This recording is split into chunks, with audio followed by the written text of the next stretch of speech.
Welcome back. Today we'll have the second lecture of this module 5, where we are looking at the word learning procedure and the theories with respect to word learning. In the first lecture, we have looked at how the phonological word form gets mapped onto the semantic part of it, the word and meaning mapping, and the various kinds of types of theories and various kinds of ideas that have been put forward. Today, we will talk about two specific kinds of problems that the children are understood to be facing. One is called the reference problem, the other is called the extension problem, right. So, the reference problem is a very simplistic kind of a problem, simplistic on the surface. Quine talked about the radical translation problem, and this is from where which I take the idea of reference problem in language acquisition. So, what did Quine say?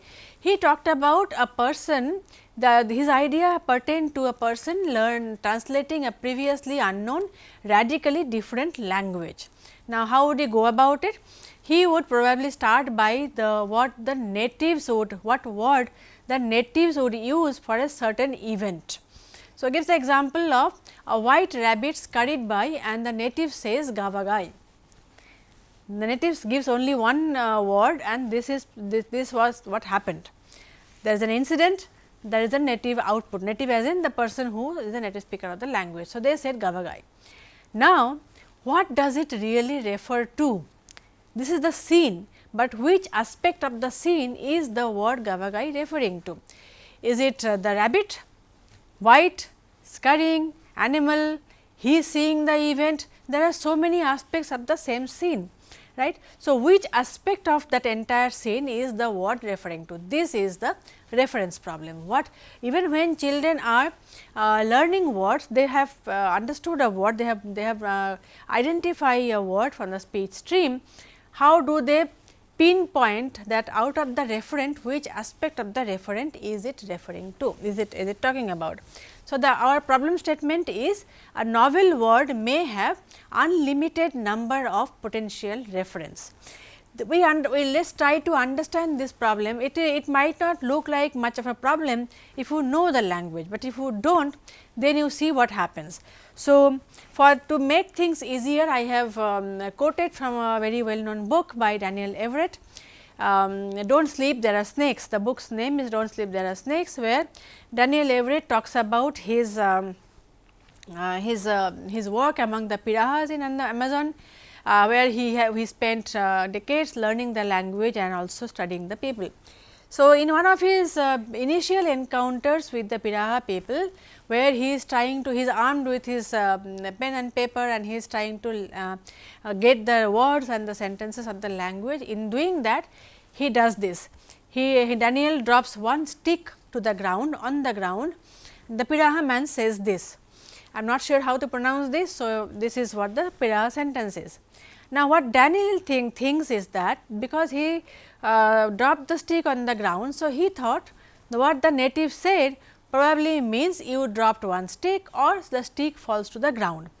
It was much later that he found out, when he was more familiarized with the language, he found out that it means stick, it, ground, falls. This is how the word to word translation will go, stick, it, ground, falls. Similarly, but he was this was the beginning stage. So, he dropped one stick, this was the output, then again he drops another stick. So, he drops two sticks to the ground, and then there was another sentence that came out from the Piraha person, and now Daniel thinks that this means two sticks fall to the ground. However, what the native actually said was a slightly larger quantity of stick falls to the ground. So, this is the reference problem that Quine was talking about. Now, this language Piraha, there is a reason why I have taken this example of this particular language, is that it is something that does not have much of similarity with languages like English or French or any other languages that we know. For example, this language does not have any words for hello, goodbye, thank you, I am sorry, you are welcome, so on and so forth. Some courtesy related words that we are very familiar with, and we almost consider them to be fundamental things, that is very common, it must be there in the language, but this language simply does not have these expressions. For example, again quoting Daniel Everett, when a Piraha arrives in a village, from one village to another, he might say, I have arrived, but no one says anything in reply. Forget about greeting him and doing any of those things that we typically associate with receiving a guest, nobody would even reply. Similarly, if one gives something to someone, some kind of a gift, no thank you is used. Sometimes they say something that literally means transaction acknowledged, that is what Daniel's translation is. So, the act might be reciprocated later in kind, but never in verbal terms. So, they will never say thank you and they will never say you are welcome and so on. Something similar happens to the child too, but only in case of the child it is more difficult problem. A child learning his first language, first words and their meaning has a similar, but a complicated problem, because there is no pre-existing language. So, for Daniel, after he has collected enough sentences and then he can go over them one by one, word by word, and he can verify and then he can come back to a meaning of it. For the child, there is no first language to come back to, there is nothing, it is blank slate, right. So, when he or she hears her mother say that is a dog, the meaning is not exactly clear, we think it is clear, there is a dog and you are calling it a dog. From child's perspective, there might be many possible meanings of the dog, of the referent, and the child has very limited understanding of the language to find her way out of this.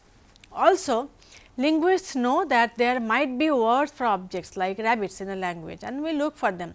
That is why Daniel was trying to see what you say when I drop one stick to the ground and then two sticks to the ground.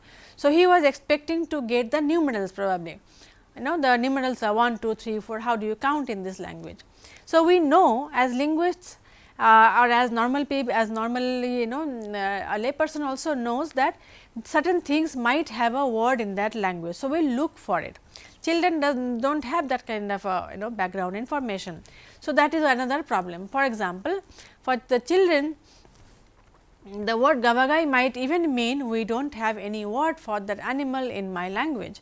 This entire thing might also be the meaning of that. So, you show for example, when you go to some natural forests or you encounter an animal for the first time, you have no idea what you have never seen it before, you do not know what it is called, you might just say something, and if it is a language that you do not know, this could be one of the meanings of the sentence, right. That kind of a problem child faces.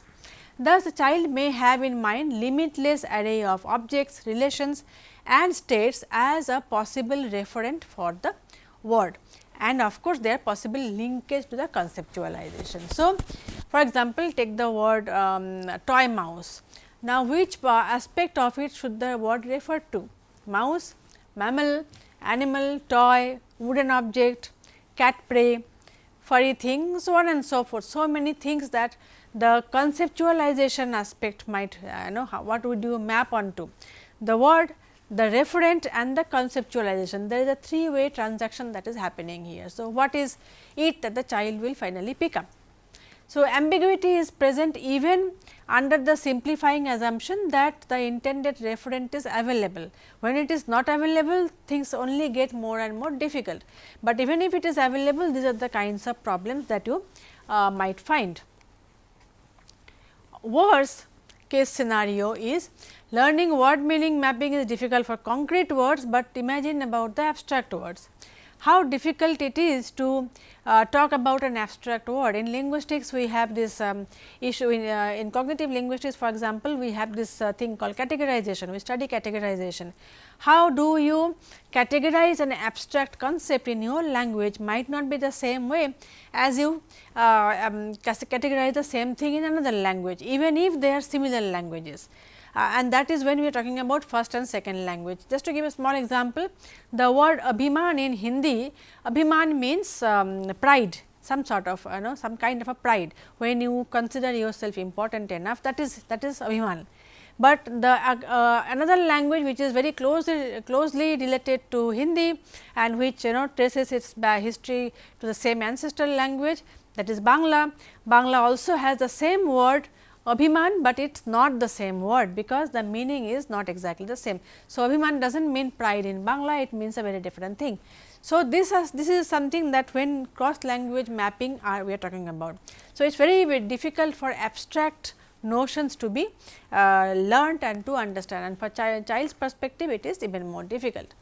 So, these are problems that we think exist, that we know exist, but do the child really face these problems? Does it hamper their word learning capacity? Does not seem so. So, despite all the problems, children actually learn words impressively fast, so fast that Pinker once called children lexical vacuum cleaners. That is how fast they learn, how fast they acquire words, because after 1 year, between 1 year and 2 years, it is depending on, of course, depending on children, some children learn it faster, but they do learn a lot of words in that phase. So, one important study in 2012 tested whether 6 to 9 month old infants understand words denoting body parts and food items, because these are the things that are most commonly talked about in the child's environment. They studied this using eye tracking as a methodology. Basic premise was people tend to look at objects whose name they hear. You hear a name and then immediately you will try to look for that object in the environment. If it is there, you fix it there. That is the idea. So, the infants looked at a computer screen displaying objects while their mother would say, for example, look at the apple. The child will look at the apple. So, this kind of study they were carried out. There were many before also we have discussed. This particular one, the subjects looked at the intended object more times than could be attributed to chance. So, children keep moving their head. So, some of the orientations might be put to something like chance, okay, he just happened to look that way, but they in this case they looked at the objects, intended objects more often than could be. So, that means they could map the name on the referent, and we are talking about 6 to 9 month old children. Another study and reported 1994, slightly older study, that reported that average American child, 12-month old child understands 50 words. 1 year old American English speaking child understands 50 words. Thus, it is not surprising that children understand a large number of words by the time they are age 2 years of age, and of course, they keep adding. So, there is a slight difference between the production and the comprehension vocabulary, because comprehension happens before followed by production. So, the number of words a child is able to produce will always be at a particular stage lesser than the number of words they understand. Okay. So, if they are able to produce 50 words, they probably know more than that. If they comprehend 50, they probably able to speak less than that. That is the mismatch that is typically found in all children, but eventually they find out. And then of course, that is this idea of fast mapping that we already talked about. Here I have quoted the chromium experiment. This is the one of the oldest experiments in 1978. Now, one of the theories put forward for to take care of this problem, that how do they take care of the problem, reference problem, is what is called cross situational statistics. The proposal of the idea is that even though there are unlimited number of possible reference of a label in any given situation and across situations. So, one situation also may have different kinds of output, but across situations of course, there are lots of variations. However, the referential uncertainty will vary. This is an important concept that this particular theory talks about, the referential uncertainty.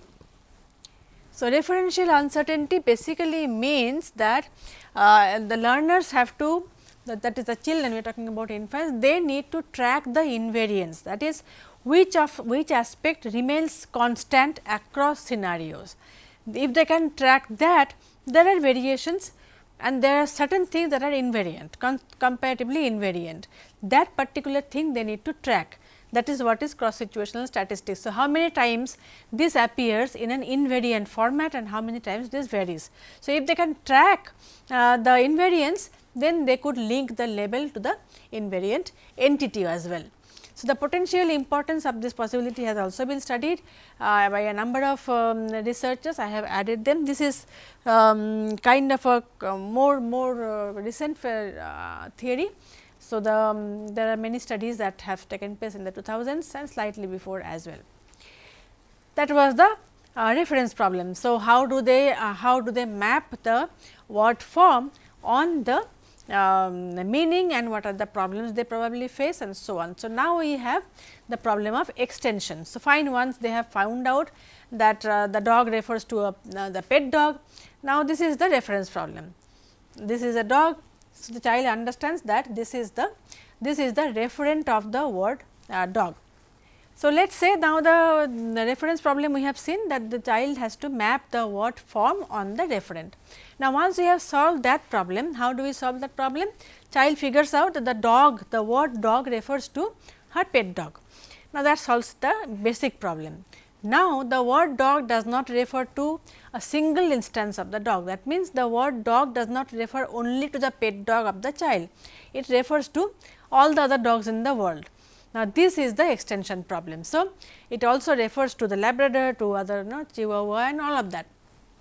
How does the child learn to extend the meaning to the category?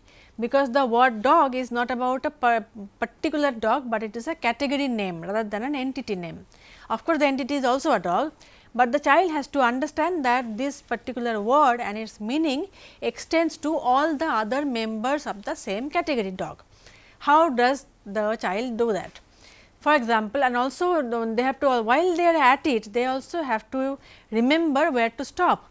So, for example, dog cannot be used for cats and rabbits. So, other animals that might look similar. So, small white dog and rabbit might look similar, but they do not refer to the same, they do not mean the same thing. So, it cannot be extended to rabbits. Nor with things that are thematically associated with dogs. So, the dog's leash or a bone, they are things that are thematically related, but again they are not part of the category dog. So, they have to stop at that. Thus, in some sense the child needs to create an understanding of a category when figuring out that dog refers to all animals in the dog category and not beyond. So, when do the children figure out the category information in their childhood, and when they are able to label the word on the category rather than beyond the category. Similarly, this is not only about specific objects or animals or something, this is also applicable for grammatical categories. For example, in English language you have preposition in. Indian languages do not have preposition, we have postposition, but either way they refer to something, they refer to a particular arrangement of objects in space. So, in English for example, in will be applicable when the toy is in the basket, butter is in the fridge and so on and so forth. However, when in English we use the sentence like the ball is under the cup, it is a very it is a different kind of a concept, right. So, the child has to know, an English speaking child while growing up has to figure out which configuration of the objects can be labeled as in and which can be labeled as under.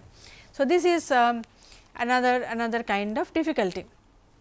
Now, what makes this more difficult is that this kind of categories are not also exactly universal. Words do not map onto the categories in the same way across languages. So, I just gave an example, I have given an example of the word Abhiman, that could be that is one example for this kind of a different kinds of mapping between words and concepts. Even when the words sound similar, they are both are emotion words, still they do not mean the same thing, but something similar. There are languages in the world which has completely different kinds of words, and even the sphere of the mapping also do not match. So, one cannot depend on some universal innate knowledge to help them. So, this means that a child needs to learn to extend words in different ways based on the language specific preferences. So, here we will not be able to fall back on the basic some sort of a basic innate knowledge. An important study in this regard showed how English and Korean differed in how they describe the location of an object in relation to other objects, that are in under kind of a configuration. So, for example, in English the distinction between in and on is important. They show the difference between containment and support. So, you can keep the flower vase on the table, book on the table, but you can put the food in the fridge, or the all those other kinds of examples that we have seen. However, in Korean there is no word for in or on. This language does not distinguish between containment and support the way English does. So, the idea here is completely different, the conceptualization is completely different. In this language they distinguish between tight fit and loose fit, does not matter whether it is in or on. That kind of an understanding is missing in this language. So, there are those all these different types of concept they have. So, kita in Korean for example, is used to describe objects in a tight fit condition, like putting a ring on a finger. So, that is where kita will be used. Nota for example, putting on a horizontal surface like putting a cup on a table, and then similarly 3 more categories they have. So, you see how the difference works, but they conceptualize the relationship between 2 objects by breaking them down into 5 different categories, right. So, this is an example of the overlap, how this is the study that I am talking about, very well known study. So, I have quoted the page number also, you can just go check. This is how they talked about. So, in case of English, this is the domain of in and this is the domain of on. So, in put rings in basket, put Legos in box, put books in box covers and so on and so forth, but on will be put rings on the pole, Legos on one another. Only in this particular domain, that is which is the domain of kita in Korean. So, which has nothing to do with either in or on, but some sort of a some kind of a fit, which is in this case it is the tight fit condition. So, when you put pegs in a hole, it has to be tightly put, boxes in books in the covers will have to be tight fit and so on and so forth. So, this is the language specific differences of concepts and with respect to word meaning that we are talking about. Now, within the extension problem, we have something called overextension. Now, there are many instances of overextension that children typically use. Overextension means that using the word far beyond the members of a different category or even within the same category, extending the meaning beyond what it is supposed to be meant for. So, dog for all 4-legged animals. So, they are going from category dog to category animal, sometimes they use. So, that is a kind of an overextension we are talking about. Similarly, they use something called diffuse syncretic overextension, for example, something called chain. Complex words like qua, the word qua might be applied to a duck in a pond, start with coming from the word quack. So, probably duck in a pond, but it could also mean water, it could mean milk, it could mean picture and so on. This is the study that found this out. Then there are other kinds of overextension also. So, there are developmental sequence of the word extension, for example, early idiosyncratic, they were loosely associated complexes like qua, then correct generalization and later categorical overextension. So, these are the kinds of differences that we find in a sequence. Similarly, the associative complex rather than the chain complex characterization, and also overextension based on association through contiguity. So, daddy for father's shoes and so on.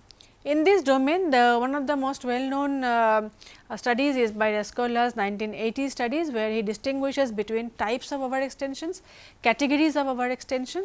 One of them is called analogical. This is where a perceived similarity between the actual reference and the current referent of the word, like comb for centipede. Now, centipede, you can easily imagine how centipede might look like a comb to a child, because there is some sort of, there is no similarity in real world, but there is a perceived similarity because of the teeth of the comb might look like the legs of the centipede. So, in his study, in one particular study that he carried out, he found out the variations of the word ball applied to a range of round objects. So, various kinds of round objects were called ball. So, and then he categorizes them. One is the close relation of two balls, that is balloon and marble, which are like very closely related.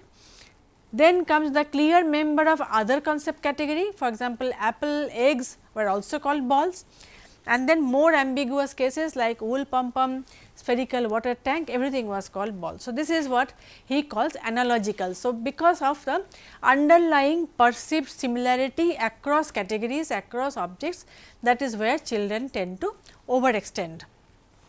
Another kind of extension that he talked about is the categorical extension. The use of a word to a label a referent due close to the word standard referent in some clear higher order of the taxonomy. For example, the word dada for men generally across family members.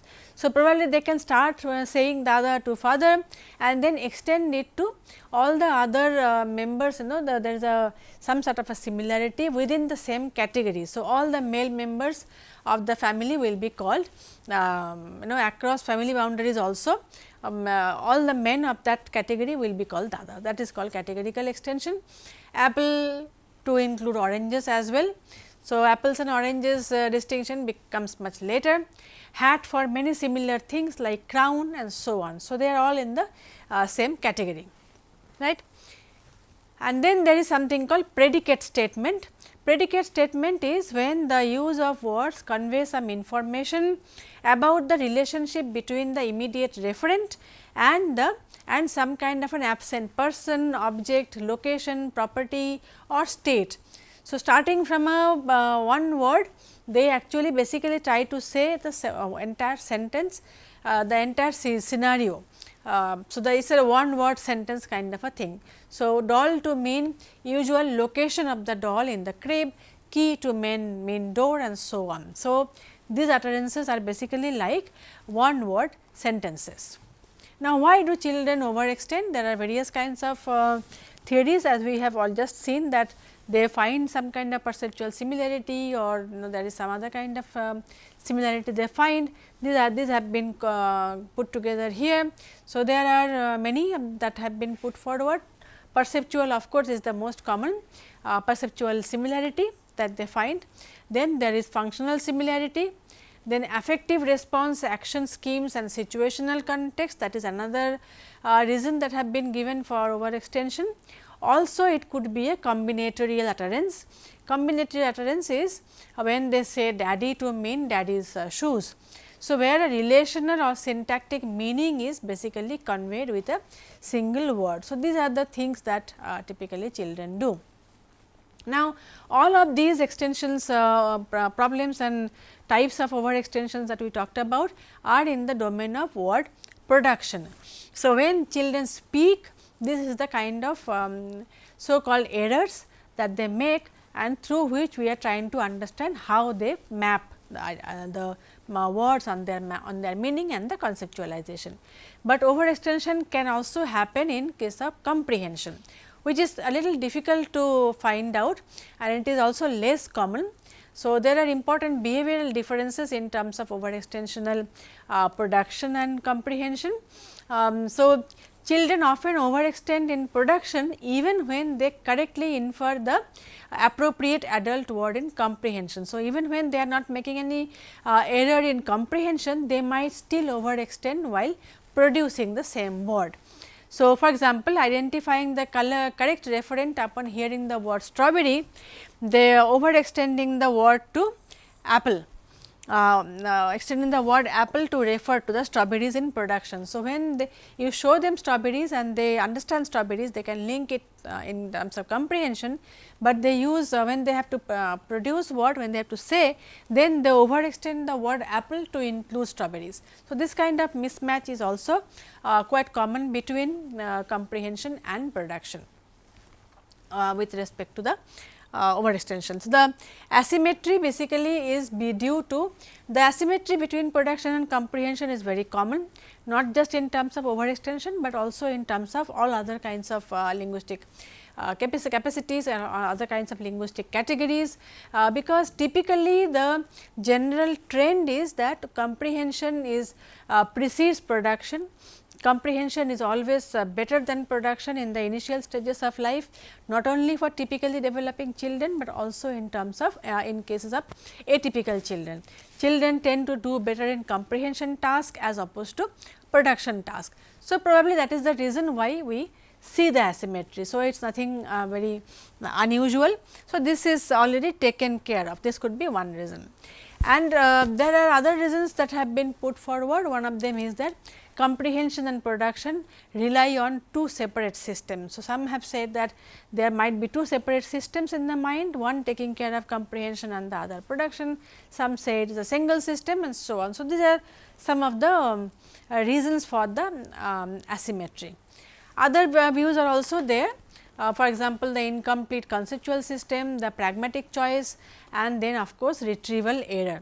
Incomplete conceptual system is easily understandable, that children when they are learning to speak, they are still going through changes, very important, they are in a very important phase in terms of their growth, conceptual, physiological as well as cognitive growth. So, that is when we are that is the time window we are looking at. So, because of they are not yet there, they are still growing up. So, probably that is the reason why they overextend words, because developing conceptual systems cannot yet distinguish concepts to the extent that the adults do. Other thing, that pragmatic choice, because they have a very limited vocabulary. So, they are doing the best they can, they are optimizing the vocabulary that they have to extend it to the possible other candidates as well. This is also understandable. And then retrieval error, that is another theory that has been put forward.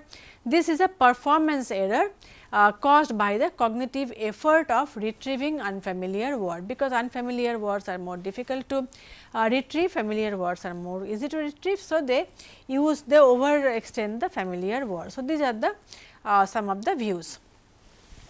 So, incomplete conceptual system theory, however, can explain only the problem of overextension, but they cannot really explain the asymmetry between production and comprehension. If the system is still not fully formed, conceptual system is not yet fully formed, then it should be reflecting similarly in terms of comprehension and in terms of production. That does not happen. What happens is comprehension always gets higher marks compared to production, so to say. So, that is why this theory does not really take care of it. Also, these theories do not propose a formal model to explain the conceptual leaps that children make when they overextend. So, this is not a very simplistic thing, they are actually taking conceptual leaps. So, of late there have been some proposals, some computational models have also been proposed. One of them is has been proposed by proposed recently by Shu and Pinto Junior. 2021, they are talking about a general computational model that could account for all of these overextensions and other kinds of inconsistencies. So, along with the overextension, there is also the concept of underextension, which is of course less common, but this is also there. It is basically defined as the use of lexical items in an overtly restrictive fashion. So, for example, referring to the dog as to only one's own pet dog and not other dog. So, the dog on the street is not dog, only the dog at home is dog. So, that is underextension. So, similarly, similar examples you will find in many other places. So, kitty referring to only the pet cat. So, O'Grady says that under extension errors reflect children's natural tendency to focus on the prototypical member of a category. For children, this will be reflecting in the those members that are around in their ambient in the environment that they live in, that might be considered a prototypical member of the category. So, that is why they stick to that under extension. Similarly, other theories have also been put forward. For example, this refers to as children dependent on their cognitive abilities and adjustment to the conversational situation. So, there are many such theories. So, overextension and underextension are the two kinds within the extension problem. So, we have seen two kinds of problems and this is how we can summarize till now. To learn the meaning of new words, children need to isolate the correct referent for a word, which is the reference problem, and then they need to learn to extend it appropriately for her own language, which might be different from other languages, while avoiding both over and under extension. So, this is how we take care of the reference problem and the extension problem in our course. In the next segment, we will talk about other theories, other problems and other theories. Thank you.